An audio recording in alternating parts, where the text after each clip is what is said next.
I've always wanted to work. I didn't want to really depend on anybody. I've always wanted my own.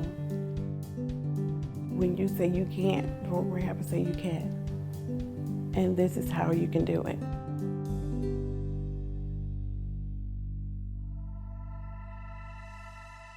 In 1982, I was a victim of a gunshot wound. It was a drive-by shooting. I was only 13 at the time. She was sitting on a swing set at a playground, and they hit her instead of who they were aiming at. The bullet went right next to her spine.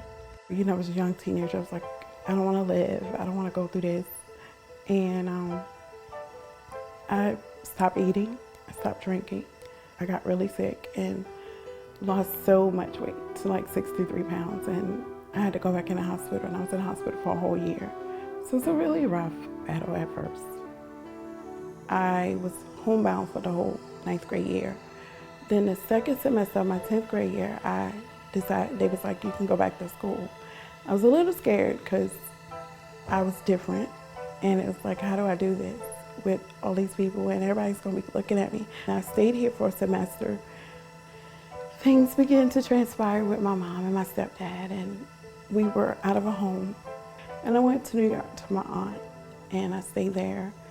And it was okay at first, but you know, I got a phone call saying my mom was sick, and it went from there. And at the age of 17, I moved into my own place. Thank God I got a place the day of graduation. Stayed for a few more years, and I got into a bad relationship, and then I moved back here. And that's when people tell me about Voc Rehab, place that would help you. Rose came in 2002. She was a self-referral. She came in wanting just a typical clerical kind of job. And I wanted to finish my education. I'm like, I have to do something with myself. She had 2 small children, and she wanted us to help her get some training to support herself and her children. They were awesome. I have to say they were awesome. They were pretty hard because I needed to be pushed, because it was like things were happening right one after the other. And I didn't have that drive that they saw in me. In, I think, the space of 3 months, she had her grandmother die, her aunt was in a major car accident, and she found out her daughter was terminal. My daughter was born in 2001. She died in 2003, 3 days after my birthday. So that was really hard. I worked one-on-one with Rose a lot, in just one-on-one counseling sessions. A lot of times we were working on grief and loss. It was very challenging for her to stay focused on work and her goals. They were teaching like stress management classes, anger management classes, and I needed all of them at that time because I was angry and stressed and just couldn't cope with the things that I was going through. She realized she also had never really grieved the loss of her mobility. So she had a lot that was weighing on her and to work through, but she did it. She came in with a smile on her face, the willingness to get through this and to really talk about some things that were painful and difficult and that she struggled with each day. She made me feel like it was okay. Like whatever I was going through, it was hard, but it was okay. And they pushed. It was like, you can do this. And I'm like, I can't do that. It was like, there's no such word as can't. So that's where I learned to stop saying can't. After she started dealing with some of the grief with Kelly and talking with me a lot about what she wanted to do, she mentioned that whenever she was living in New York, she was going to school for criminal justice. I was always interested in criminal justice. I wanted to be a lawyer. I told my mom before she passed, I said, I'm gonna be a lawyer and you're gonna get old and I'm gonna move you in my house and take care of you. And she's like, yeah, okay. We had a really great relationship with the local probation and parole. So I spoke with them to find out how realistic it would be for her to get her degree in criminal justice and what jobs she may qualify for and be physically capable of doing. They told me that She could potentially work for probation and parole, maybe not as an agent that goes out looking for people, but definitely one that could stay in the office and see the people that had to come in and report. I wanted to go to school. I didn't think I could go to school because I'm like, what am I going to do? And my counselors at Rotary House like, you could do anything you want to do. And I'm like, how? I'm limited. And they were like, no, you're not. You're only limited if you allow to limit yourself. So we went ahead and VR helped her go to school. I went to USC Salkehatchie here in Walterboro. I was living directly behind the school, so it was easy for me to go to school. And I had a scooter, so I just rode my little scooter to school.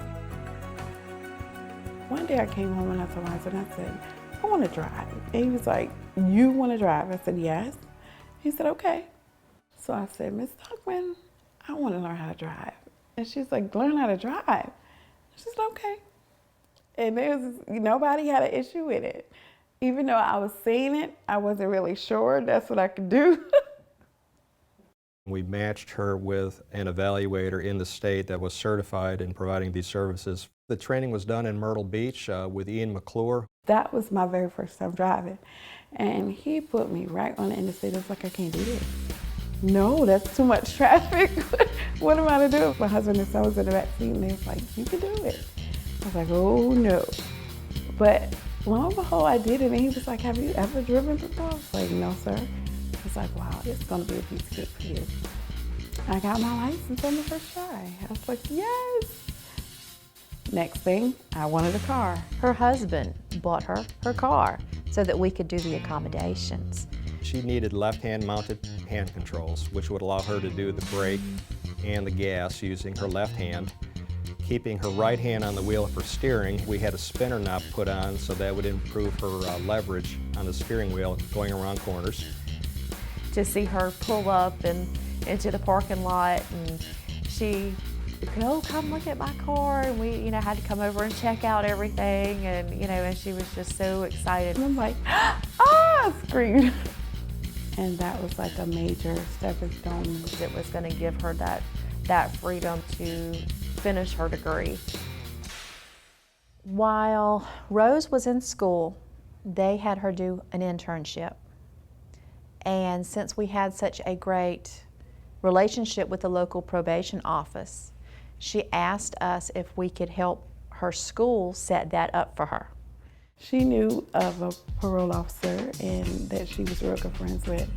And I went to him and he was like, yeah, I have 3 more people ahead of you. And I was like, this is never gonna happen. So, but I never gave up. I kept pushing and pushing him, and he was like, okay. And he gave me a chance, and he was like, you're the best intern student I've ever had. She worked here at the local probation and parole for her internship, helping them get their paperwork ready for court, typing up a lot of their reports, answering the phones, learning what they do. They didn't slack up on me. That's what I liked about it. They didn't treat me any different. It was like, you come here to work, this is what you're gonna do. We're not treating you any different. They loved her over there. They wanted to keep her over there. She was so supported by that staff that they all went to her graduation, and they all called and told me how great her graduation was, how good it was to see her complete her program. So it was awesome. I have my degree in criminal justice. I am a criminal justice major and a minor in psychology. I couldn't believe I did it. It was awesome. Graduation is I'm actually graduating. And it was exciting because I had my in-laws there. That was like my family at the time. And my ex-husband was there, and it was just awesome. And they were there, so very supportive. And they were excited. Right after graduation, I had to have a surgery. It started from a minor surgery to 12 hours from dying. So I laid down for a whole year, couldn't sit up, anything, just had to lay on my back for a whole year. Once I got back out, I started back with voc rehab. And so we brought her back in the training center to help build her stamina up. Working at the training center wasn't bad. At first I thought it was real tedious, and I'm like, I didn't see what was the point of it then, but now I do. She was a little bit down when she first came in, had a lot on her plate at the time. My moods were like a roller coaster. In one minute I was angry, next minute I was happy. Doing things made her feel better. She packaged Le Creuset, did some labeling. She did a little bit of every contract we had in the center. You could put Rose at the head of a table and she would just push that work. You'd show her what to do, she'd catch on, and she just loves being around people. She loves talking, she loves helping other people. That kind of made me who I am today, because being in here is like the littlest thing counts. You don't realize how much it means until you get out into the real field. We had another client that was in a very similar situation. Rose approached me and asked me if she could work beside that client. I knew how he felt. His spirit was down, and I know how hard it was for me. I understand what you're going through. It was really neat to see her working beside him, to see him kind of start opening up to her because it was someone he could relate to. I knew he could do it. I guess I see a lot in people that I don't see in myself. As we started with job search and placement, she did several applications within the Colleton area and also within the Dorchester County area as well. I went on the interviews. Interviews went kind of great, but there was always somebody better with more experience. Experience is something that I didn't have. We looked at jobs at probation and parole because she loved it so much over there. But probation and parole here locally is a very small office and nobody leaves. So there were never any openings. We kept applying for other jobs and getting let downs, and I'm like, I don't want to do this anymore. And she was like, oh no, we're not gonna quit. But during that time, she took classes here. She did interviewing classes, applications classes. The business development specialist also worked with her, and also our job coach as well. And I asked her specifically about law offices. She said that, you know, as long as she could use her degree, she would be happy and she would learn it. A friend of mine has a law office here in town. She just wanted someone that could help her paralegal out. She wanted someone who was familiar with the legal process and could just help out around the law office. So I set up an internship. The transition was a little difficult because probation is totally different from this. There were some growing pains, I guess you could call it, because it changed the dynamic of the office, not because of her not being able to do the work. So they had to fill me out, and I had to fill them out as well, because I'm like, okay. And I never wanted to do anything wrong. And in an office like this, trust is a big thing, and confidentiality. But that's where our counseling and guidance sessions actually came in. We got a lot of feedback from her employer on some things that she needed to work on, such as her phone etiquette, the fast pace of the office. She needed to keep up with the pace of the office and her tasks, and also her organization skills as well. And after the 3 months, she was offered the position as the legal assistant. She works part-time for Christy Scott and part-time for Mary Pat. Rose is the face of the firm, and the face that she presents is very inviting, and it portrays everything that we want to present to a client.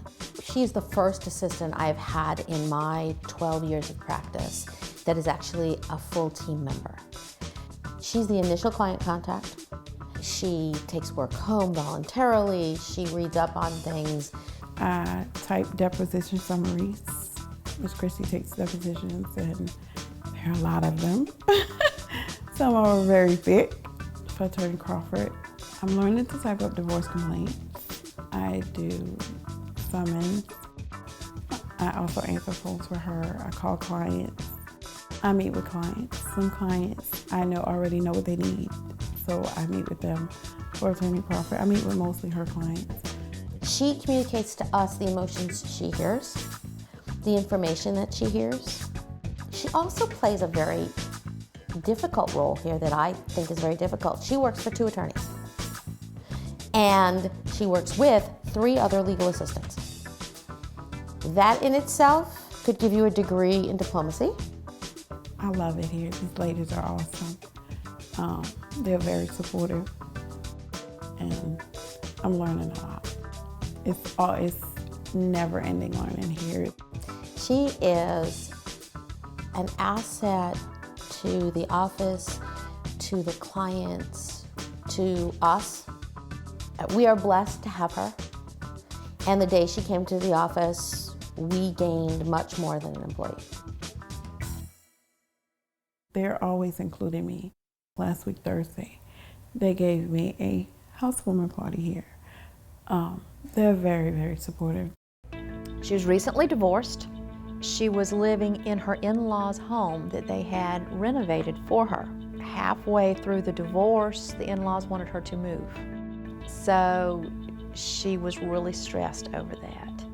Finding an apartment that's wheelchair accessible in Walterboro with a teenage son is impossible. Christy and I know a gentleman who used to be chief of police here in town, and he had a home that he was wanting to rent out. She talked with him, and he actually updated the house so that it would be accessible for Rose, and she moved in this last week. So they have welcomed me as well as my son, and that's awesome. She has not only been an amazing person for her and for our office, but she's passed that on to her son. He's in football. He wants to go to college. He's respectful. She's just a great parent. My son is my heart. All he knows is me in this chair. So it was amazing from when he was a baby. He kind of adjusted. Like, it was like, I know that my mom's not walking, but I know I can crawl up in her lap. She always reminds me every day that anything is possible. Don't ever doubt yourself. Don't ever let nobody count you out. You can do whatever you set your mind to. Rose has come a long way, and if it wasn't for a team effort, Rose wouldn't be where she is now. I hear a happiness in her voice. I hear joy in her voice. VR is a lifesaver for people with disabilities. It helps you do things that you don't think you can do. It gives you life. I'm a living witness, and I'm a great example, because everything that I said I wanted to do, Lord Rehab made it possible, because I was determined. And even when I got to a point where I was like, I wanted to quit, they didn't let me quit. So I'm very grateful.